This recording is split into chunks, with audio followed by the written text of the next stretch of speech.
नमस्कार कैप्टेन ओमकार देखंतु राति पाइले रज रज होउची आम ओडिशार एक गणपर्व प्रत्येक वर्षर थरे रज को अनै था लोक मैंने केमी रज पारे किंतु एथर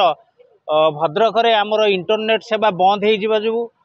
सर्वसाधारण एवं व्यवसायी माने दुनिया हैरान हरकत होउचंती। व्यवसायी माने आपन देखो फल दुकानी ठार आरंभ कर कपड़ा दुकानी पर्यंत समस्ते हाथ जोड़िकी बही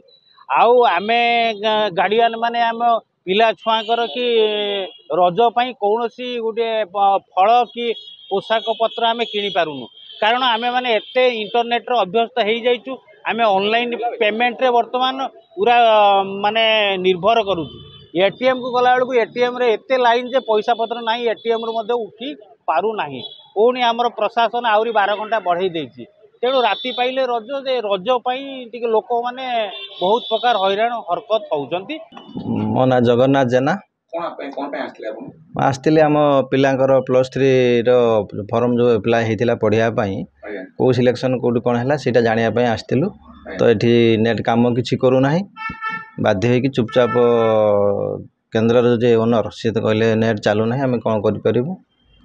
तेणु बाध्य चुपचाप रहा कथा। हाँ सुमेंद्र कुमार खंटिया मो सेवा केन्द्र परिचालक नरीपुर भद्रक। ये बहुत आपंकर दुखदायक घटना जी बर्तमान जेको गोटे सांप्रतिक परिस्थिति रे प्रशासन भद्रक जिला प्रशासन जो 24 घंटा पर पुणी 12 घंटा अवधि बढ़ेले ता द्वारा आपन को जो अभूतपूर्व असुविधार सम्मुखीन आम हो विषय आप बयान करें। गत काली सैम्स रे आप युक्त 3 रे प्रथम सिलेक्शन फास्ट सिलेक्शन ओपन हो जाता बेले कौन छात्र छात्री मैंने जानी पाना कौ सिलेक्शन को आसिले से आम लास्ट 2 दिन है केवल चुपचाप बसीचु कौन किसी करूँ बहुत गुड़ा इनक्वारी आसूँ कस्टमर मैंने बहुत असुविधार सम्मुखीन होती कहार कौ कॉलेज आसी स्लाइड अप करेंगे से प्रसंग में किसी जापना ता सहित कौन कार्यक्रम एमती आधार संशोधन ठार नहीं आपंकर बर्तमान पुणी एडमिशन सीजन चलुवर युक्त 2 आवेदन प्रक्रिया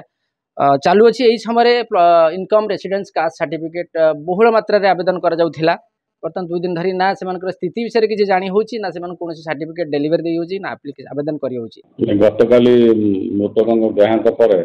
शव व्यवच्छेद भुवनेश्वर होई भद्रक फेरी जेहेतु किसी लोकंर लोकाल असंतोष थिला से किसी समय एनएच ब्लॉक करते उक्त शव को रखिकी तापर जिला प्रशासन सहित आलोचना कले आलोचना करी शांतिपूर्ण भाव में एठार जाइछन्ति तार शव व्यवच्छेद सरी राति 11:30 मध्य आ वर्तमान स्थिति भद्रक स्थिति प्राय ठीक ठाक अच्छी सुधरिबार लगी तथापि आम आगामी किसी समय 12 घंटा पर्यंत आम पुणी इंटरनेट बंद करी आज संध्या 6टा पर नॉर्मलाइज हो